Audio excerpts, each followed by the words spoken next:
As a dad, can you speak to how the Lego Ninjago movie is a great family film?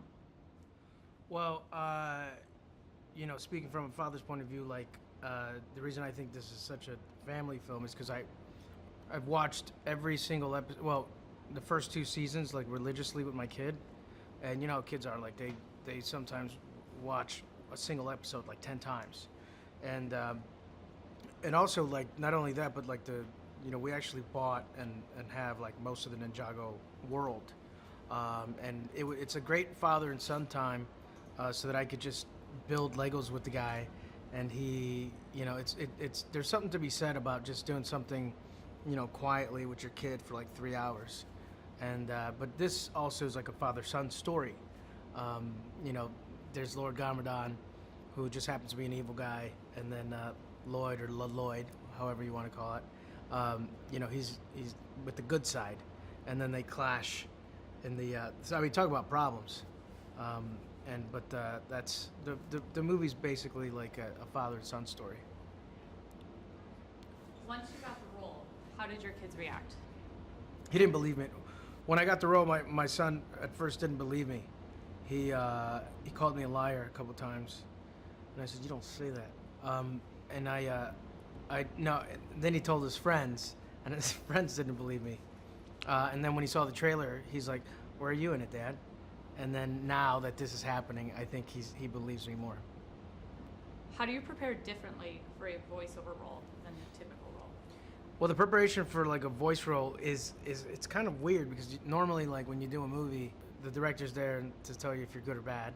And this one, it's kind of odd because you go through the entire story at first, and you basically try to perform it, try to come up with a character. Sometimes you switch the voice a little bit here and there, and then 6 months later, they kind of put everything on just like a sketch, kind of like a sketch cartoon and some animated pieces, and then they'll lean towards like something that you did or said, or a subject matter that they thought, or a character trait that they thought was cool, and then you'll venture into that, and then 6 months later, or maybe 3 to 6 months later, you come back, and then you're at it again, and it starts very general, and then it starts getting more and more specific and simple,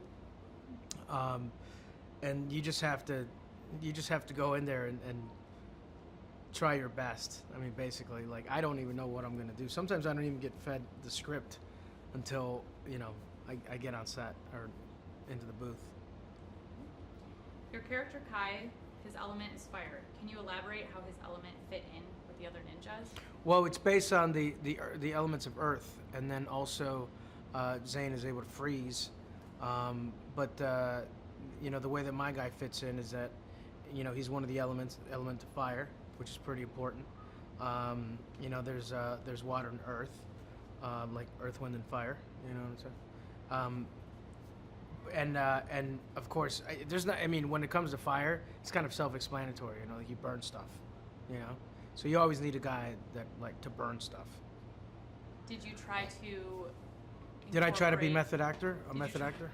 Did you try to incorporate fire kind of into his personality? Yeah, because normally the way that I try to put fire into his personality was that like you tend to think of anybody who's like fiery, kind of like mad or go get him, or like he's got a lot of fire, a lot of energy, and so I try to instill that in him. Because not only that, but I'm dealing with like amazing genius comedic minds, and early on you're like, all right, I'm not gonna compete with them, but I do have like I can do it with energy and kind of serve them up for some jokes, and because they're almost like comedy writers. Justin Theroux is definitely I think he wrote like Tropic Thunder or whatever, and Kumail wrote his movie The Big Sick that was awesome, and Abbi Jacobson, she writes for Broad City, and so you got all these comedy writers, and you're like, all right, you can have this one. One of the themes is about teamwork. Can you talk about your experience working together with the rest of the cast? Yeah, so normally when you do these kind of movies, it's like a one-off. It's you and a microphone, and then you try different things with a director. In this case, he was in Australia. They phone him in, and then he gives you notes here and there.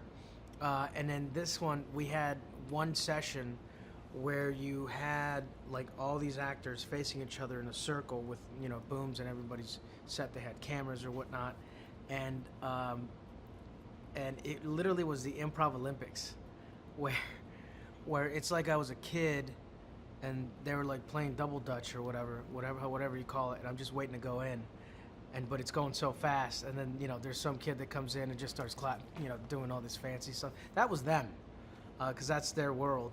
Me, I have to study it and really study the moment here, and they were so quick. But that was really cool because we came up with a couple of moments where we all banded together, which was kind of cool. I mean, I've never had that before.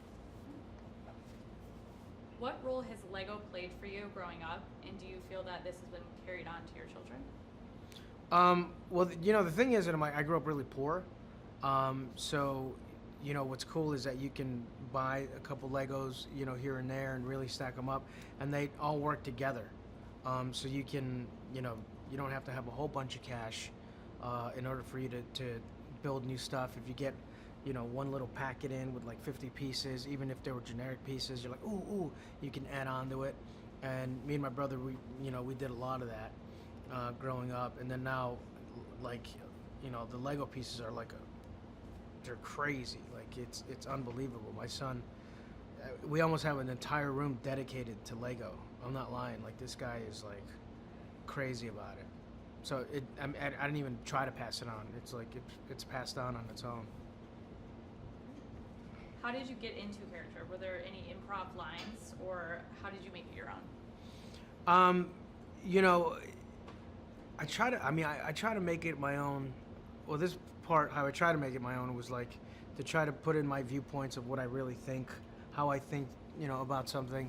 And sometimes we weren't able to use that stuff, but other times, especially because I have a son, I'm able to tap into a little bit of the kind of the noises and movements of like what he thinks is funny, not necessarily what the grown-ups will think, but things where they love fart noises. I'm not gonna lie, still love fart noises. Fart noises are huge. Burps, anything that people do like in private, fart, like if your armpit, if your foot squeaks and it sounds like a fart, oh, they love it. So my repertoire is just all farts. On that note, how excited is your family to see you in this role?